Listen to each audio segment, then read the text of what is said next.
Because the TSG-17 is a signal generator and does produce a sine wave, there are folks who would like to know the total harmonic distortion of that sine wave. So I have put together a test with my HP331 Alpha to do this. Before I get started, however, I have set up the Feeltech FY3200S as a control.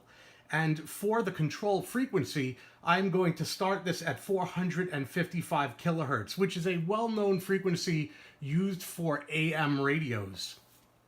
And I don't want to spend too much time talking about the Feeltech because this is just a control. And we could see that we're at just 455 kilohertz. And I've already tuned this entire frequency into here and set everything up on the 331. And we can see that the resulting value is 0.175% total harmonic distortion for the Feeltech. So now we're going to move on to the TSG-17. I need to set this to 455, and we know that the size of the amplitude of the wave is going to change. I'm going to use the value here in the frequency counter to determine when I've reached 455 based on the marker. See if we get to an approximation here. Now I'll readjust the sensitivity based on the new amplitude. I have a good feeling we're going to be extremely underimpressed with the value of this. We're on the 10K, so I guess we're going to sit around the 45. And we could watch, we're watching for the blue. I'm going to shut off the yellow. I'm sorry there. We're watching for the blue.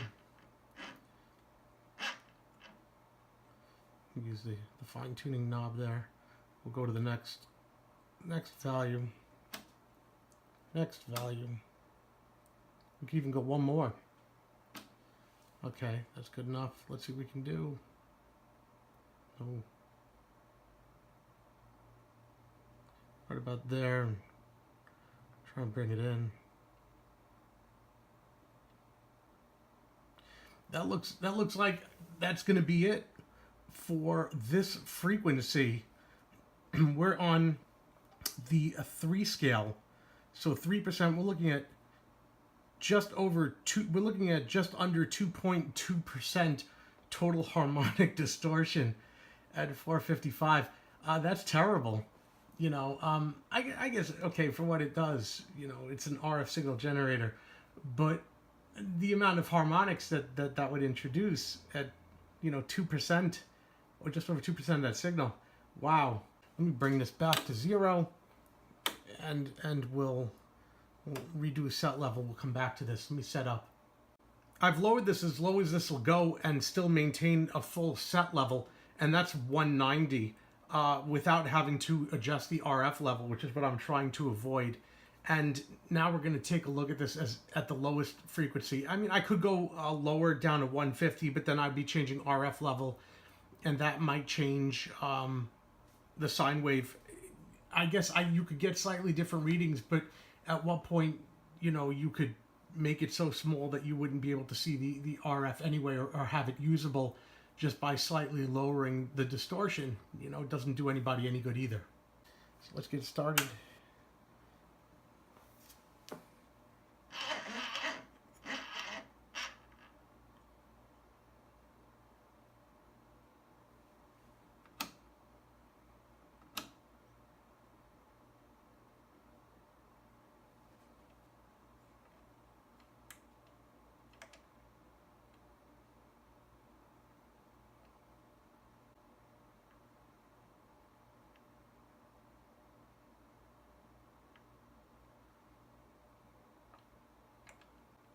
That's interesting. The distortion down at this frequency is substantially higher, and I mean by a magnitude. We're looking at 6.8% harmonic distortion. That's incredible. I mean, I can't see myself getting any lower than that. So yeah. So that is heavily distorted. That is like unusable at that frequency. You're seeing it right there. I'll move down so you can see what the meter range is. Right, so we're in the 10 scale, right, and we're at 6, just one radicule under 7, 6.8. That's garbage. Yeah, I've disconnected stuff, reconnected stuff. I wanted to see if maybe I was missing something. I've ran this again. I've brought it from the beginning back to this, and I still can't get under 6.8. That is as atrocious as a signal is. And by the way, in case I've neglected to explain this, the yellow is the input sine wave, and the blue, though a different amplitude, mind you can see the yellow is 200 millivolts, and the blue is 50 millivolts. The blue is the distortion that's left after the fundamental frequency is nulled out. Okay, so now we know that it turns into garbage when we bring it down to the bottom of its operating range. Let's bring it to the top of what this can do, and this can do up to 60 there, so 600. So I'm going to bring it into the 300 range here and drop this down temporarily for just a second and get this up to I don't see this being much different than the 455, but just so we're, you know, covering all our bases.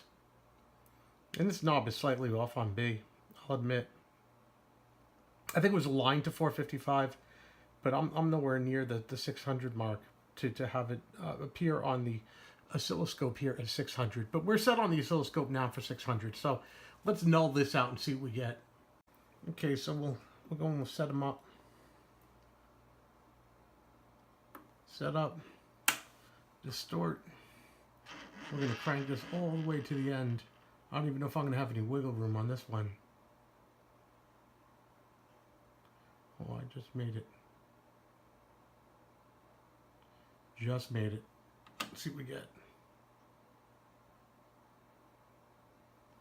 Yeah, I'm off the charts here, but I think it's enough to work with.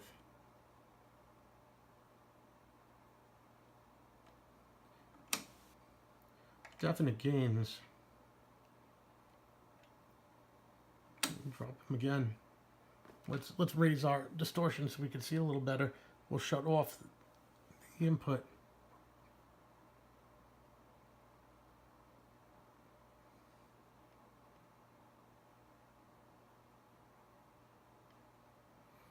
I think we're about to bottom out right there. Are we? I think we are. Yep.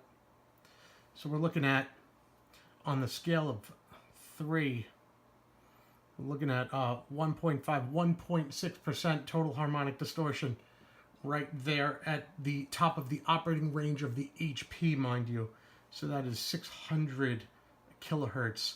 And that concludes what I'm able to test with the harmonic distortion analyzer. Mind you, I use this for AF, not for RF, so the range is a bit limited for what I do. If you want to send me over one of the updated models of this HP distortion analyzer, I won't fight it. So I think this concludes probably the most comprehensive signal testing that's ever been conducted on a TSG-17 in the history of the world.